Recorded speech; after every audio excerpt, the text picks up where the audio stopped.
Chers frères et sœurs, bonjour. Nous écoutons la catéchèse du pape François à Rome le 27 mars 2019. Nous passons aujourd'hui à analyser la deuxième partie du Notre Père, celle où nous présentons à Dieu nos besoins. Cette deuxième partie commence par une parole qui accompagne notre quotidien, le pain.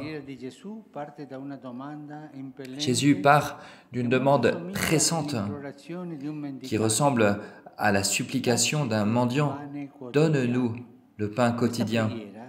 Cette prière provient d'une évidence que nous oublions souvent, c'est que nous ne sommes pas des créatures autosuffisantes et que nous avons besoin de nous nourrir tous les jours. Les Écritures nous montrent que pour de nombreuses personnes, la rencontre avec Jésus s'est réalisée à partir d'une demande. Jésus ne demande pas des invocations raffinées. Toutes les existences humaines avec leurs problèmes quotidiens peuvent devenir une prière.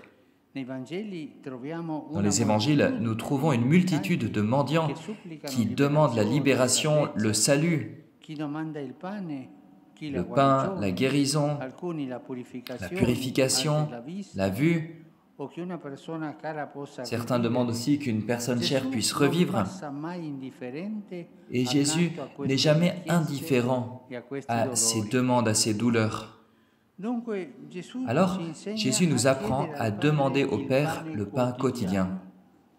Et il nous apprend à le faire avec tant d'hommes et de femmes pour qui cette prière est un cri qui vient de l'intérieur et qui accompagne leur quotidien. Combien de mères, combien de pères, aujourd'hui encore, s'endorment sans savoir si le lendemain ils auront le pain suffisant pour leurs enfants, avec cette inquiétude. Pensons à cette prière récitée non pas dans le confort d'un bon appartement, mais dans une pièce où on n'a pas le nécessaire pour vivre. Les paroles de Jésus assument une force nouvelle. L'action chrétienne commence par ce niveau-là. Ce n'est pas un exercice pour les ascètes.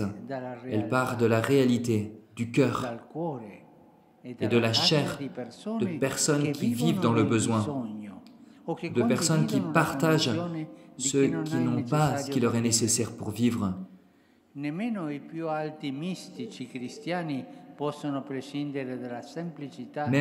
les plus hauts mystiques chrétiens ne peuvent pas se passer de la simplicité de cette demande quotidienne. Père, pour que nous tous, nous puissions avoir le pain quotidien.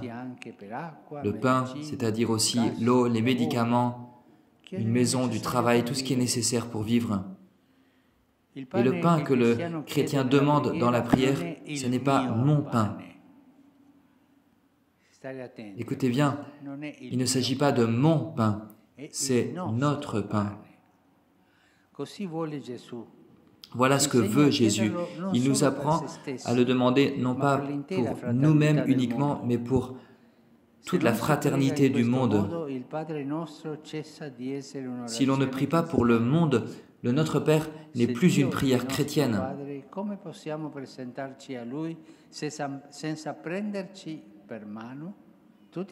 Comment pouvons-nous nous adresser au Père sans nous tenir les uns les autres par la main? Si nous nous volons le pain les uns aux autres, comment pouvons-nous nous appeler ses enfants? Cette prière contient une attitude d'empathie, une attitude de solidarité. Dans ma faim, je sens la faim des multitudes et alors je prierai Dieu jusqu'à ce que leur demande soit exaucée, trouve un exaucement.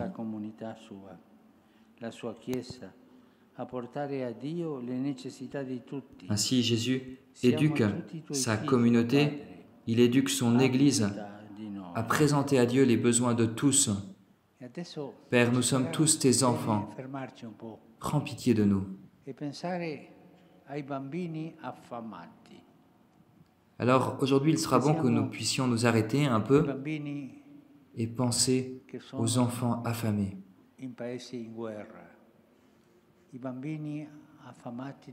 Pensons aux enfants qui se trouvent dans des pays en guerre, les enfants affamés du Yémen, les enfants affamés de Syrie, les enfants affamés de nombreux pays où il n'y a pas de pain, au Soudan du Sud. Pensons à ces enfants. Et en pensant à eux, disons ensemble, à voix haute, la prière. Père, donne-nous aujourd'hui notre pain de ce jour. Disons-la tous ensemble. Père, donne-nous aujourd'hui notre pain de ce jour. Encore une fois. Père, donne-nous aujourd'hui notre pain de ce jour. Le pain que nous demandons au Seigneur dans la prière, c'est ce même pain qui un jour nous accusera.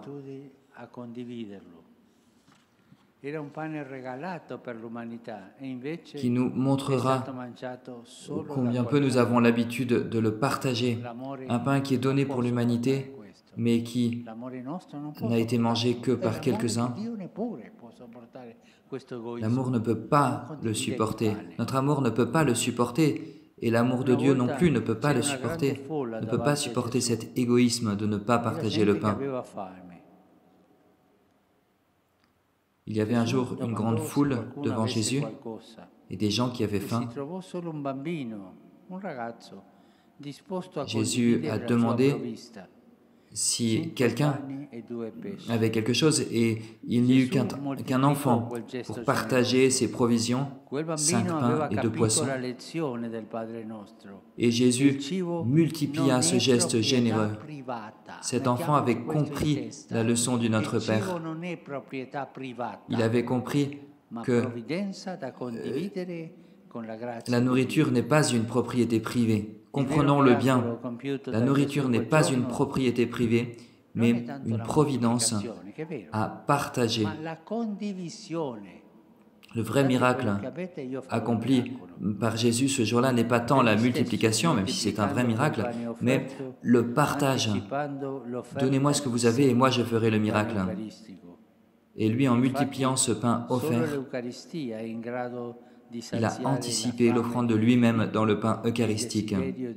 En effet, seule l'Eucharistie est capable de rassasier la faim d'infini et le désir de Dieu qui anime tout homme dans la recherche aussi du pain quotidien. Merci.